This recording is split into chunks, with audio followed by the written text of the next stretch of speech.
Bonjour et bienvenue dans cette nouvelle vidéo. Vous avez dû remarquer dans votre entourage que certaines personnes, dès qu'elles se retrouvent célibataires, sont mal dans leur peau et font une sorte de course à l'amour pour rapidement retrouver un nouveau partenaire, mettre un terme à leur célibat et de nouveau se sentir bien. En réalité, c'est un mauvais calcul. Il y a 3 choses que vous pouvez faire. D'abord pour vous sentir bien dans votre peau en étant célibataire et ensuite pour préparer votre futur terrain pour une nouvelle rencontre. On voit ça tout de suite.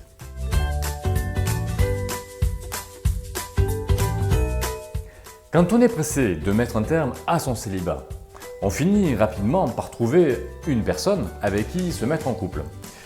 Au bout d'un certain nombre de semaines ou de mois, on déchante parce qu'on s'attendait à être heureux ou heureuse, mais le bonheur n'est pas au rendez-vous. Donc on est frustré, de la frustration naît la vexation et de là naissent les colères et les disputes de couple.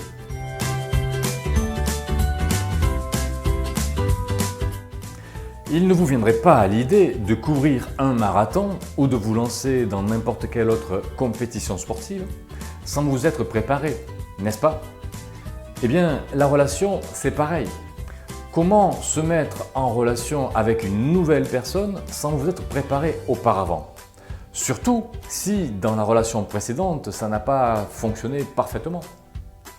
La relation de couple, ça peut être la plus fantastique comme la plus détestable des expériences, comme un marathon.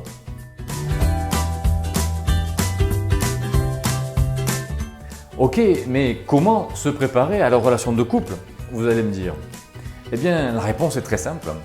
S'aimer suffisamment et vous avez toute la période de célibat pour vous y entraîner. Profitez-en. Ainsi, quand finalement vous allez rencontrer une nouvelle personne et vous mettre en couple avec elle, vous n'allez pas le faire juste pour être aimé par elle, mais plutôt pour faire des choses ensemble et aimer faire ces choses avec elle.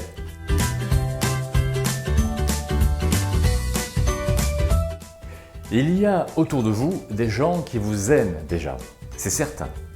Est-ce que vous les voyez? Est-ce que vous discutez avec eux? Est-ce que vous les remerciez de vous aimer?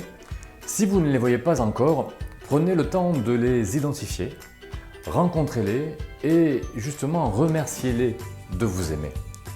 On vit dans un monde instantané, dans un monde de Facebook, Instagram, Snapchat, où chaque instant est éphémère, aussi éphémère qu'un claquement de doigts.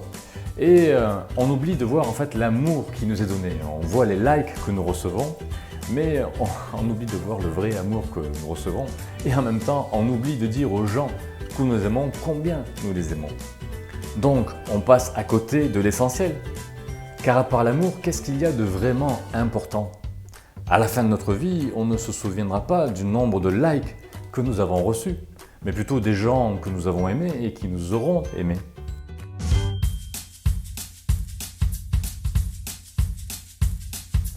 Quelle est votre passion? Qu'est-ce qui vous enflamme quand vous y pensez ou mieux quand vous le pratiquez? Il y en a, c'est la peinture, d'autres c'est l'écriture, d'autres le jardinage, d'autres la photographie. Moi c'est la voile. Et vous, c'est quoi? Si vous connaissez votre passion, pratiquez-la le plus souvent possible. Car c'est une source de plaisir qui justement vous permet de passer les moments un peu difficiles de votre vie. Donc si vous êtes dans une période de célibat et que ce n'est pas un moment facile pour vous, pratiquez au maximum votre passion. Sinon, pour reconnaître votre passion, c'est très simple. C'est l'activité que vous êtes capable de pratiquer sans compter votre temps. Si par exemple c'est écrire, vous êtes capable d'écrire des pages et des pages et des pages sans regarder votre montre. Parce qu'en fait, le temps n'existe plus, parce qu'en fait, vous êtes heureux. En conclusion, vous avez donc maintenant 3 clés, c'est-à-dire 3 choses à faire durant votre célibat pour vivre votre célibat de la manière la plus épanouissante possible. Travaillez sur ces 3 clés plutôt que de courir après un partenaire à qui vous demanderez de vous aimer à votre place. D'abord, vous allez gagner du temps et en plus, c'est la seule façon de s'approcher vraiment du bonheur. Je ne dis pas qu'il faut rester célibataire toute sa vie et fuir le couple. Ce que je dis, c'est que tant qu'on n'arrivera pas à être heureux ou heureuse seul, on n'arrivera pas à l'être avec une autre personne. Pour vous abonner à la chaîne YouTube, il suffit de cliquer sur le bouton rouge en bas à droite sur lequel il est écrit « S'abonner ». Et si vous êtes sur Facebook, vous pouvez cliquer sur j'aime la vidéo, vous pouvez la commenter également et vous pouvez la partager. Et vous pouvez même aimer la page Yumi afin d'être sûr de ne rien rater de nos publications. Voilà, j'espère vraiment que cette vidéo vous aidera à faire la différence entre un célibat refoulé et un célibat assumé et mis à profit. Je vous invite à partager cette vidéo avec vos amis qui seraient potentiellement dans une situation de célibat refoulé. Vous leur ferez sûrement plaisir, en tout cas vous les aiderez. Quant à moi, je vous dis à très bientôt pour de nouvelles vidéos sur le thème de comment avoir des relations épanouissantes. Salut!